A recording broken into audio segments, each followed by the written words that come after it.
Welcome to the deep dive. So you're looking to strategically maybe increase your calorie and protein intake.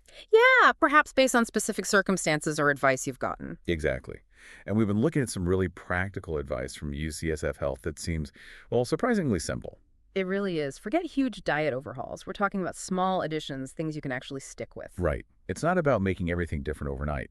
So our mission today is basically to pull out those actionable strategies from the UCSF guidelines. The goal is to help you find ways to boost your intake that, feels sustainable and maybe even enjoyable for you. Okay, so let's kick things off with adding healthy fats.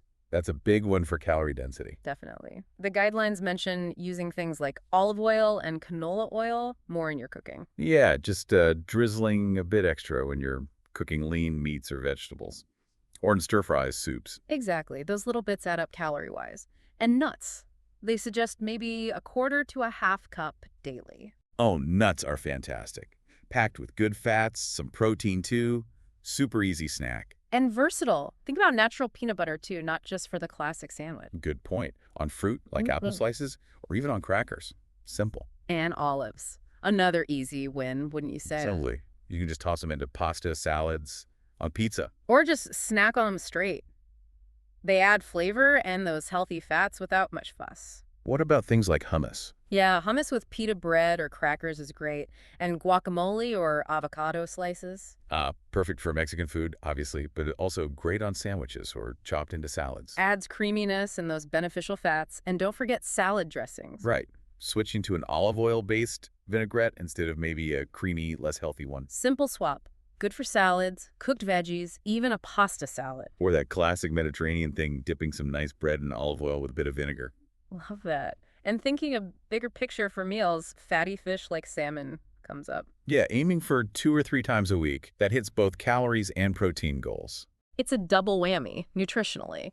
They also mention trans fat-free margarines as an option, if needed. Okay, and even like drizzling olive oil on popcorn instead of butter. Sure, another small tweak that contributes to the healthy fat intake. Okay, so that's fats covered. Now let's shift gears a bit to specifically boosting protein. Right, because sometimes calories alone aren't the only goal. Protein is key for muscle, recovery, lots of things. So nuts and seeds pop up again here. They do, sprinkling them on yogurt, cereal, oatmeal. We mentioned stir fries earlier, too. You can even bake with them, right? Like in muffins or quick breads. Absolutely. It's a subtle way to get more protein into foods you already eat. Here's one I thought was clever. Adding non-fat powdered milk to things. Oh, yeah, that's a great tip. To mashed potatoes, mac and cheese, casseroles. It just sort of disappears texture-wise, but bumps up the protein quite a bit. Sneaky nutrition. Yeah. And exploring other nut butters beyond peanut almond, cashew. Good for variety. What about savory options? Well, they suggest adding some low-fat cheddar cheese to, say, vegetarian chili. Okay, makes sense. Or making healthier nachos. Totally. Use baked tortilla chips, add beans, low-fat cheese, maybe some olives, guacamole, salsa. All good stuff. That actually sounds like a pretty satisfying meal or snack. It can be. And for breakfast, maybe an egg white omelet. Cooked with a bit of olive oil, lots of veggies, maybe some low-fat cheese again. Solid proteins start to the day. Yeah. Or even a simple fruit smoothie. Can get a protein boost using non-fat milk instead of just water or juice, and maybe adding a scoop of that powdered milk too. Smart. Trail mix is another classic go-to for protein and energy on the move. Especially if you make your own control the ingredients like whole wheat cereal, nuts, dried fruit. And a really simple swap. Using non-fat milk instead of water when you cook oatmeal or cream of wheat.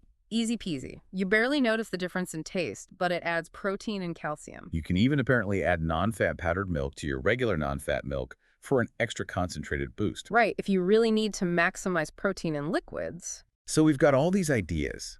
How do you make them stick? The guidelines mention snacking, right? Yes, smart snacking is key. The idea is to eat regularly, maybe every 3 to 4 hours.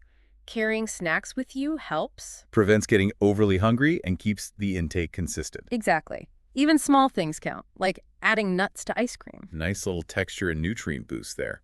Or tossing pasta with a bit of oil before adding the sauce. Another way to sneak in some extra calories and healthy fats. And what about drinks? That's important too. The advice is generally to limit low-calorie or zero-calorie beverages if your goal is to increase calories. So opting for things like milk, smoothies, maybe 100% juice instead of water, or diet soda sometimes. Precisely. Choose beverages that actually contribute calories and nutrients. Makes sense. Now, we should include the important reminder. Always. This information, while based on UCSF health guidelines, is for educational purposes. It's not a substitute for professional medical advice. Definitely. If you have specific health questions or conditions, you really need to talk to your own doctor or healthcare provider. Please do. They know your individual situation best.